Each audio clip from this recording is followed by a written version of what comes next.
तसव्वुर करो, तुम प्लेन में हो, खिड़की के बाहर बर्फ से ढका हुआ पहाड़ों का एक बेजान सफर, और अंदर लोग हंसते हुए, गेम्स खेलते हुए।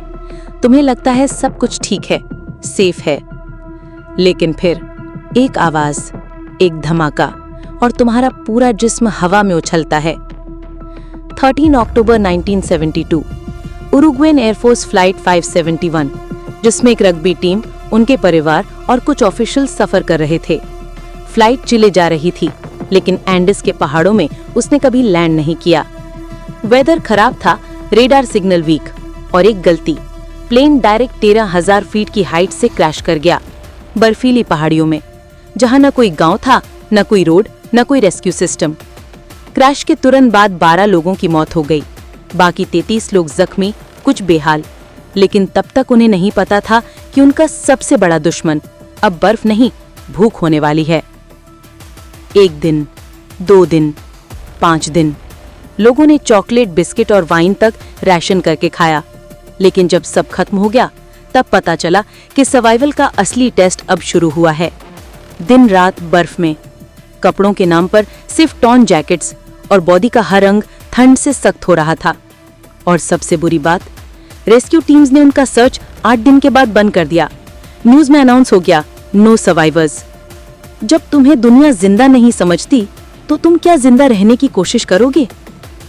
17th डे एक एवलांच आई और उसने क्रैश साइट को ढक दिया, और 8 और लोगों की मौत हो गई। बच गई थी सिर्फ 24 लोग। उनके पास कोई खाना नहीं था, न जानवर, न पेड़, सिर्फ बर्फ और कुछ लाशें।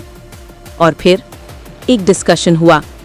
सबने आंखों में आंसू के साथ एक फैसला लिया, जिंदा रहने के लिए वो अपने मर चुके दोस्तों का गोश्त खाएंगे। तुम सोच भी नहीं सकते उन्होंने कैसे नाइफ से एक एक टुकड़ा काटा, कैसे बर्फ में रखा जाता था ताकि मीट सेफ रहे, कैसे हर बाइट के साथ गिल्ट और जिंदा रहने की उम्मीद टकराती थी।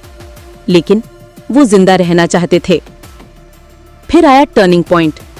एक दिन 2 लोग, नैंडो पराडो और रोबर्टो कनेसन, ने डिसाइड किया कि वो चलकर हेल्प ढूंढेंगे।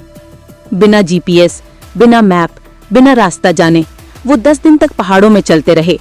न पानी, न फूड, लेकिन उनका जज्बा, उनका जुनून सिर्फ एक बात कह रहा था, जिंदा लौटो, सबको बचाओ। 10th दिन बाद वो एक चिलियन फार्मर तक पहुंचे, और फिर रेस्क्यू हेलीकॉप्टर वापस आया। 72 दिन के बाद सिर्फ 16 लोग जिंदा निकले। वो लोग जिंदा थे, लेकिन हर एक के अंदर एक जंग का बैटलफील्ड था। उनका कहना था, हमने अपने दोस्तों के शवों का अपमान नहीं किया, हमने उनकी कुर्बानी को जिंदा रखा। ये कहानी दुनिया को ये समझाती है कि सर्वाइवल का मतलब सिर्फ जिंदा रहना नहीं होता, बल्कि वो हर डिसीजन लेना पड़ता है जो तुम्हारी इंसानियत को तोड़ता है, लेकिन जिंदगी को बचाता है।